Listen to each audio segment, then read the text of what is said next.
Magandang araw sa inyong lahat mga palangga. Welcome back to my channel, The MJ's Vlog. Good morning, good afternoon, good evening. Hello po sa inyong lahat mga team abroad, team Pilipinas, team seniors, team bahay. Magandang araw sa inyong lahat. Happy New Year! Mamaya na po! So, ito mga palangga, nakakatuwa. Sino po ba ang siyempre, no? Karamihan naman sa atin, may TikTok. Kasi ang TikTok ang bilis. Yan, pinalabas pa sa TV, tapos kaagad. Pero siyempre, tayo naman ay naghahanap ng kung anong mga balita sa ating Aldab. Ito na, nadaanan ko sa TikTok mga palangga, nakakatawa.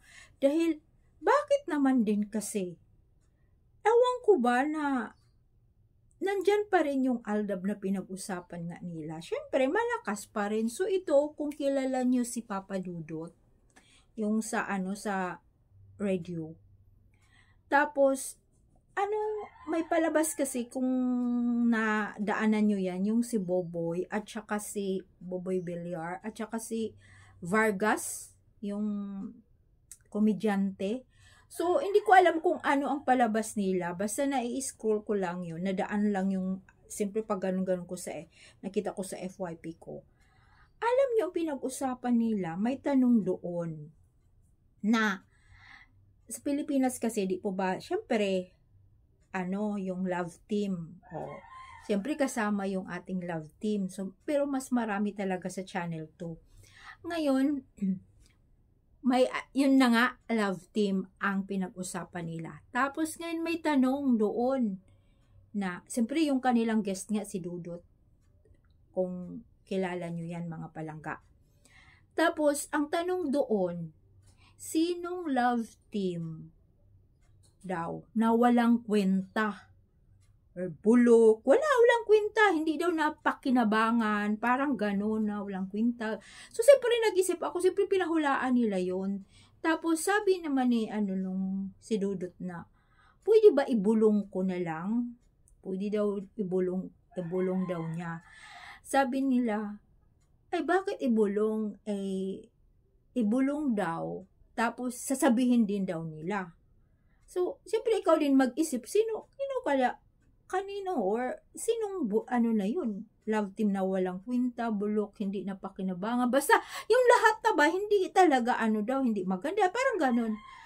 Tapos, alam nyo mga palangga, siyempre nabigkas niya, pero mayroong emoji sa mukha niya, nakalagay emoji. So, hindi. Pero mayroon pa rin naka-lepre doon. O, diba? May nagko-comments doon. Kasi nga, mayroon din siyang clue. O, ang clue kasi niya, sabi niya, mayroon nakakita na daw yung isa ng ka-love team. At, ayan na nga, panoorin nyo. Sorry. At panoorin nyo dahil may pelikula sila.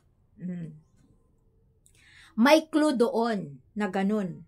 So, siyempre, ang mga, yung napadaan doon, nag-isip din, sino kaya ang may pelikula? At nakahanap na nga ng ibang kapartner at bagay daw sila. Sabing gano'n ni Dudut. Ay, nako, alam nyo yung mga comments doon, Aldab daw. Aldab ang walang kwenta? Wala daw talagang kwenta. Tapos, siyempre nga nasabi nga doon, Klo. O sige, panoorin nyo kasi nga may palabas sila. Ngayon may movie sila. See? Ay di, na nga, yung cast din na nga. So, mayroon din doon siguro, nakikinig siya doon sa, sa palabas ni Dudut sa radio na, kasi may nagko-comments doon na, maki-Aldin yan, maki-cast din, makikat din yan, alam nyo naman, siyempre, yung salita doon, nagko-comments doon, napanood, nakinig siya doon sa palabas ni Dudut sa, radio, nakinig siya doon, na ganun. So, you see, papayag ba tayo na wala daw kwenta ang Aldab? Tapos, ngayon si Vargas nagsabi, kinasal na nga yung ganun. Sino ibig sabihin niya? Kinasal? Si Mingga, yung babae? Tapos, ang katotohanan kinasal si Alden naman at saka si Maine. Alam nyo, kasi ganun talaga, no? Hindi nga nila, ito naman, no? Baka mayroon na naman diyang manunood sa aking vlog na naniniwala na naman, ano? Alam nyo yan, yun lang naman ang close na nakakaalam sa buhay ni Alden at Mingay. Yun bang close niya, pero mayroon din talagang pagtatakpan. Siyempre nga, hindi nila inaamin. O, diba? Kasi, magkaiba nga yung kanilang sitwasyon, tapos, hindi pinapayagan ng mga management. O, mayroon dito kabila, ay syempre, pera nga yan. Tapos, hindi pwedeng yung puro na lang Aldab, kasi nga magkakaiba, diba? Hindi, kung ikumpara natin sa mga love team na iba, iisa lang yung management nila. Kaya napakinabangan ng mga fans. Diba? Yung nakakaintindi lang ang talagang naniniwala. Pero pag hindi ka nakakaintindi, hindi ka nga maniniwala. Ang pinapaniwalaan mo, yung mga bulok na pinalabas nila. Diba? Hindi naman nila kaklose yung mga tao na yun. Pero mayroon ding mga kaklose nila na nagiging amo nga ngayon ni Mingay, yung nag-aano na sa kanya, na tinatakpan. Ang pinalabas yung mga bulok na walang katotohanan dahil nga pinaghiwalay nga sila kasi sa daming fans. Sa fans yun, sa mga Aldab Nation yun, na gusto talagang walain tayo, lalo na sa Twitter na panay pa rin nandoon, walain, talagang paghiwalayin. Diba? Wala daw kwenta ang love team na Aldab. Ang dami rin naman talagang nagkakasamaan ng loob. Mga fans din, nakakaintindi rin naman ako, naintindihan ko rin, kasi nga, hindi nga rin naman natin, kung sa atin hindi natin napakinabangan, hindi tayo nagsasawa sa kakanood sa kanila.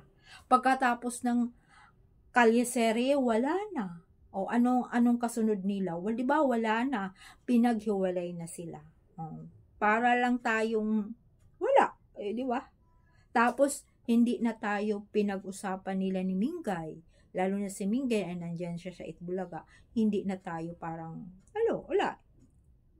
Diba? Hindi na tayo babanggitin. Tapos, yung kay Alden din, lalo na, hindi na tayo babanggitin. Kasi talagang, inano nila, wala, parang itsapoyra na nila. Pero yung ate naman, yung tayo na nandito pa rin tayo, kahit walang yun lang naman na pinaglaban natin na nagkatuluyan sila. Diba? At aaminin din nila, bandang huli, hindi tayo mawala ng pag-asa, mga palangga. Diba? Ang importante, sila talaga ang nagkatuluyan. Mga lang yan. Siyempre sa social media or sa showbiz lang yan. Pang showbiz lang yan. Sa realidad tayo. Sa katotohanan. Bye po. Thank you so much. Happy New Year! Mga palangga, I love you.